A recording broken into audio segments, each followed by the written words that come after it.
Hey guys, welcome back to my YouTube channel. Yes, I am in my Christmas pajamas. Don't judge. Yes, I'm wearing them. It's fine. I love Christmas, okay? If you're new here, please subscribe, click the thumbs up button, and also press the bell notification so you know every time I post a video and you don't miss out. I am currently doing a GoFundMe to raise money to get an electric wheelchair. If you would like to donate to it, then you can click the link down below in my bio. No pressure at all, just there in case you want to. I also have a business called Care Boxes by Alana. I'll put that on the screen. If you want to buy a box, they're sensory boxes for your mental health. You can just send me a DM and yeah, I can organize shipping one to you. So today I've made a lot of videos on schizophrenia and psychosis, but I want to make a video talking about some of the symptoms of schizophrenia that people often forget about and don't talk about. So I do have my laptop here because I will be looking at it just to remind myself because it is quite involved, and right now my brain is not working the best. I've been very, very stressed. First of all, we're gonna just get out of the way hallucinations, okay? So I think most people know what hallucinations are. They're when you see things, you hear things, you taste things, you smell things, you touch things that aren't there. Basically, all five senses you can have. For me, I experience hearing, I have auditory hallucinations, so I experience hearing voices, and I also get visual hallucinations where I see things. I used to get tactile when I was extremely unwell, but those ones have gone away. And I have had the smelling one where I kept smelling cigarette smoke all the time. And it wasn't because I was smoking, because I am a smoker. This was a long time ago and it was a different situation. Anyway, so we're gonna get along with that because everyone seems to focus on hallucinations all the time. Now, when it comes to schizophrenia, common symptoms are disorganized speech and thinking. So, disorganized speech causes disorganized thinking. This is where it's really hard for someone with schizophrenia to talk to other people. It's hard to them to answer questions. They may answer your questions and it may not be relevant to what the question was or what you were talking about. Their speech may be kind of strung together in bits and pieces and not really coherent. They may say unrelated words that actually don't have anything to do with the situation. This is often what professionals call word salad. Now, I have had disordered speech and thinking when I was extremely unwell, when I was in a very bad psychotic episode. It was quite... I'm trying to remember, like, what it was like, because, like, obviously, like, I wasn't really with it, but from what I can remember, I was so slow to answer a question or to respond. It was like it was just in slow motion, so I would be like, someone, like, my psychiatrist would ask me, like, what are you hearing, or, like, or what's going on, or whatever, and I would literally just sit there, and I wouldn't, it was like my brain was just, like, on slow motion, and I couldn't think. And I also would have all these just random hallucinations and thoughts coming into my head that when I tried to speak and get them out in an order, they were just coming out in bits and pieces. So the information was coming out in bits and pieces that weren't congruent, that didn't line up. So that's what was happening for me. But that can happen and it can become quite severe for people. And often people think about people who are, like, homeless on the street who are like this. Unfortunately, it can become that bad and people can become homeless because of the illness. And it can become quite severe. The next one is what they call negative symptoms. So people with schizophrenia may not be able to function the same way as before they had their illness. So, for example, this is mainly about personal hygiene. So, also making eye contact, being able to show a full range of emotions. They may speak in a very monotone voice and not feel any pleasure.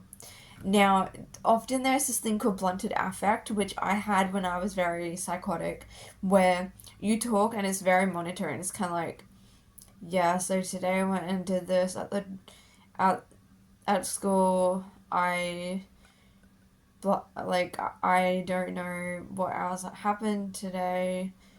Blah blah blah. Yeah.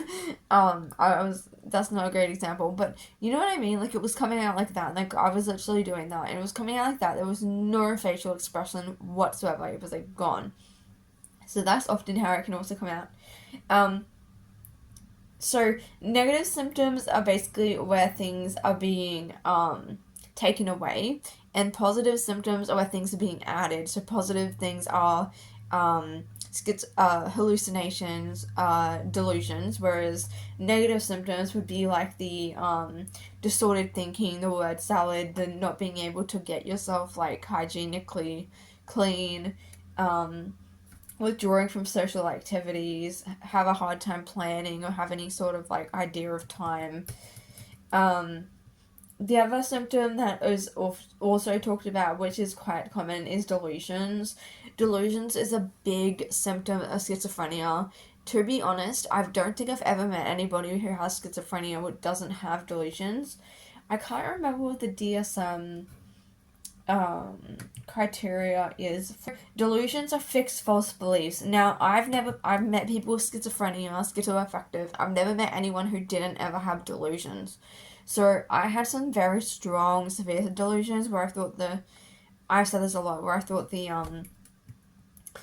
government was spying on me through the TV and through a laptop. I'm not even joking. This is an example, right? So see this little like yellow sticky note? That's covering my camera. I do this because I believe that the government is spying on me through my laptop.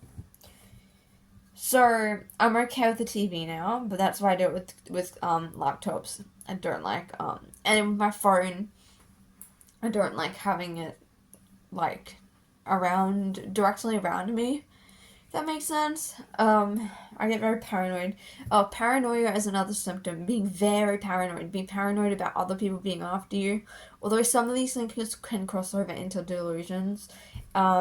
So thinking that people are following you, watching you, they're out to harm you. The government's sent the CIA to come get you.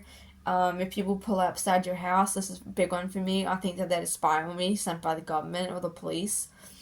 If I see police, I get really panicky, thinking that they're coming for me, then I've done something.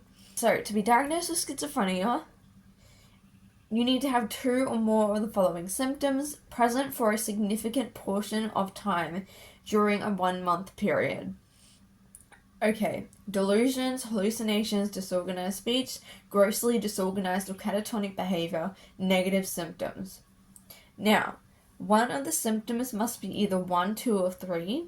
Additionally, continuous signs of the disturbance must persist for at least 6 months. So you cannot be diagnosed with schizophrenia unless you've had these symptoms for 6 months. I developed psychosis symptoms when I was 18, and I got diagnosed with schizoaffective, so schizophrenia, when I was about a year and a half ago, and I had a year-long psychotic episode. So these symptoms literally lasted for like a year.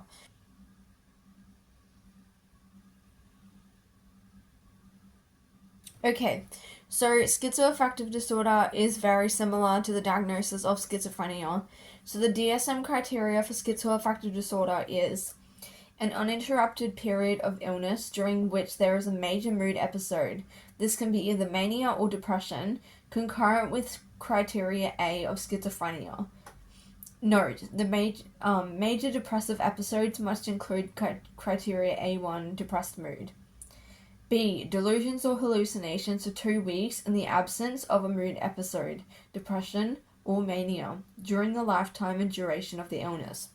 This is a really important point. So schizophrenia, you don't have major mood episodes. Schizoaffective, you do. So schizoaffective, you either have depressive type or the bipolar type. So here it's saying that you must have 1 major mood episode, which would be going alongside with either bipolar or depression. C. Symptoms. The that meet criteria for a major mood episode are present for majority of the time, the total duration of the active and residential portions of the illness. Basically, it's saying that it has to be long-standing and all the time. It can't just be like one day here, one day there. Then we've also got the disturbance is not attributed to effects of substances, so drug abuse or medications, or so that's how it is. That is how you get diagnosed with schizophrenia or schizoaffective disorder.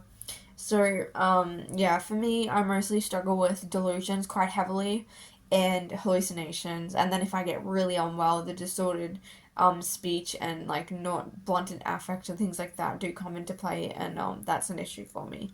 But yeah, I wanted to make this video because people often just think about hallucinations all the time. Psychosis is not just hallucinations. There are so many cognitive and other symptoms that come along with it that are really important to raise awareness of, and these behaviors can come across as quite bizarre. So I just thought it was important to make that video. I hope you guys enjoyed it, and I'll see you in my next video.